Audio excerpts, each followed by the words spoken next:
like, what's with all the vans? And what his answer is, when it hit me that I know I have a problem, he goes, I don't really know. It's just become an obsession. And it was at that point I'm like, oh my gosh, I have the same obsession.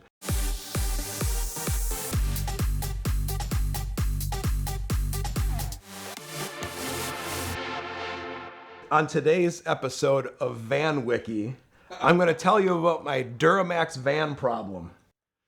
So I have this thing where I go through stages of cars and vehicles I obsess about. In the 90s, it was the Merkur XR4 Ti, and I latched onto these cars.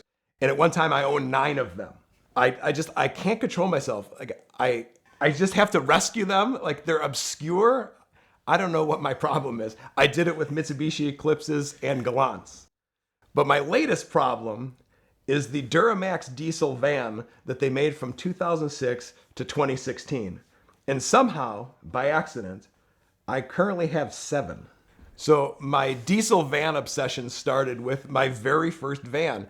It was 2001. We had just started AMS Performance. I stumbled across a 220,000 mile 98 Chevy Express 3500 with the Detroit diesel 6.5 turbo diesel. And I got this thing for a song, $3,000.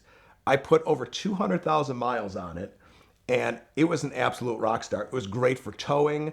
And what I love about vans so much is a pickup truck, your stuff gets wet, it can get stolen, and a van solves all these problems. You can sleep in a van. A van is a very useful tool, but that's what kind of set me off. But in 2006, Chevy finally offered the Duramax diesel 6.6 liter engine in the chassis. And when I heard about this, I knew I had to have one. So I've had a Duramax diesel van since 2005, I think, is when I got my first one. And I would get one and I would keep it for a while. I would get a better one. In 2011, I bought one out of California, and it's the one I currently have. It's got over 300,000 miles. And I was looking for a replacement, just knowing, this getting up there in miles, I should probably find one. Well, what's really hard to find is a Duramax van, right? What's even harder to find is a conversion van, Duramax van. So I found one of those in Ohio, and I picked that up with the thought that I would get rid of the first one and just keep this one. Well, I'm kind of attached to this thing. So I'm like, what's better than one but to have 2?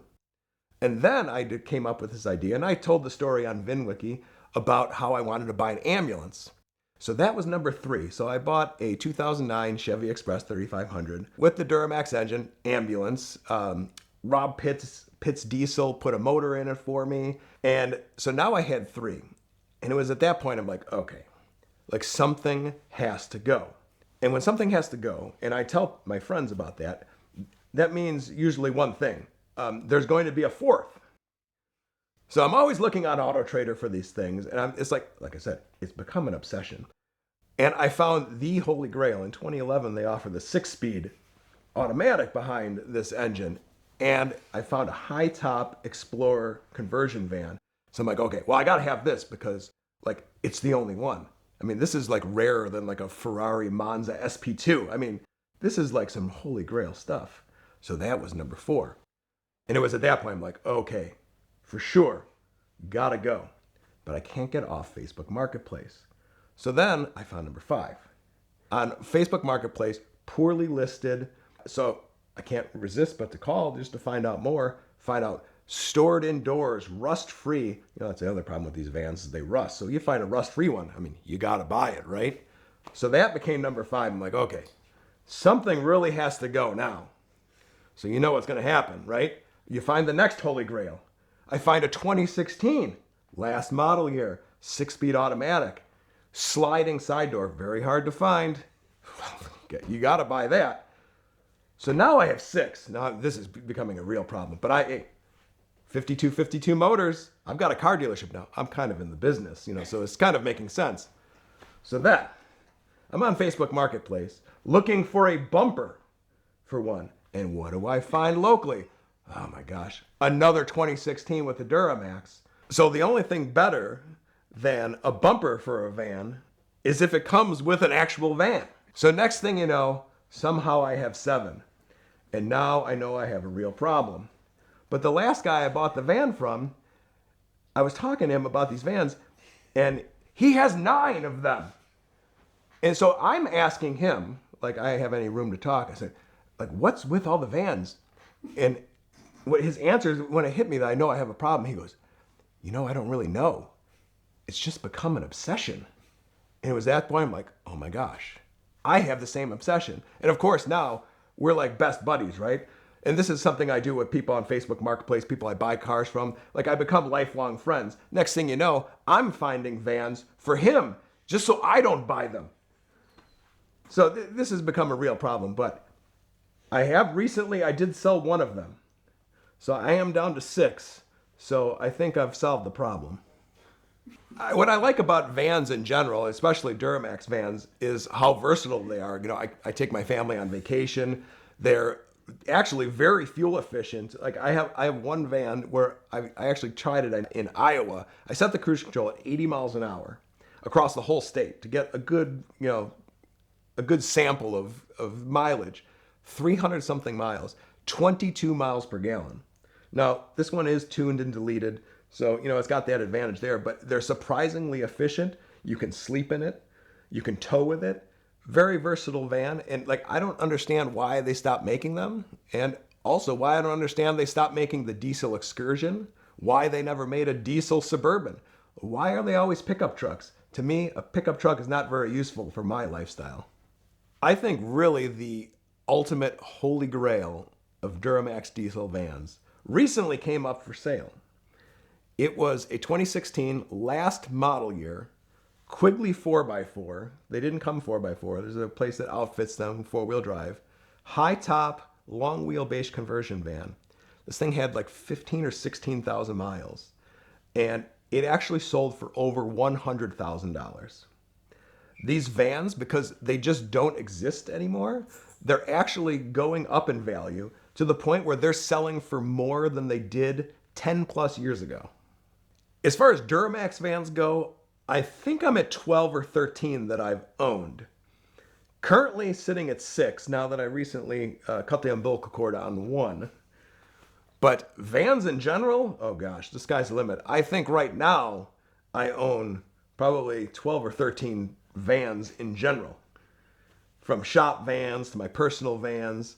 I'm doing a collaboration. I just bought Alex Palmieri's supercharged 15-passenger express van that we're doing a build on. So I might have a van problem. I think the Duramax van is peak van because I had Power Stroke Ford vans in the past, which has a very old and antiquated front suspension geometry. You can't really go straight in those things. You're constantly making adjustments because the alignment is off and they're always going through kingpins. Terrible design. The Chevy van, which is funny, is the chassis underneath these vans is actually 30 years old. And that's kind of like a running joke that in 2003 was the last time they had like a real update in these vans. So you could buy a brand new GMC van, can't get the diesel anymore, but it looks exactly the same as the 2003. And essentially, besides a little facelift, is pretty much the same as a 1996 or 7 van. When I went from driving my Power Stroke diesel van to the Chevy Express or the GMC Savannah, it is like a sports car. You got control arms, still has a steering gearbox. You would think it wouldn't be that great. It is leaps and bounds better. I would equate it to like a sports car to like a diesel pickup truck. This month of VINwiki content is brought to you by Bridgestone, and the most exciting tire from Bridgestone right now is the brand new RE71RZ. That's their extreme max performance summer tire that is championing pole position. It's built for the grassroots motorsports crowd and offers much better on-track wear patterns than we saw out of the amazing RE71RS that it is now replacing. It uses Bridgestone's enlightened technology to deliver long-lasting performance and much more responsive control. And the RE71RZ is now available across North America in 45 sizes since December 31st of last year. This new tire meets all requirements for SCCA racing and will be eligible for competition use in 2026 for solo and time trials. This new tire is 0.74 seconds faster on a dry lap and 0.75 of a second faster in a wet lap compared to the outgoing RE71RS. This really is an amazing new sports car and supercar tire from Bridgestone, so check it out now along with everything else that we love about Bridgestone at the link in the description below.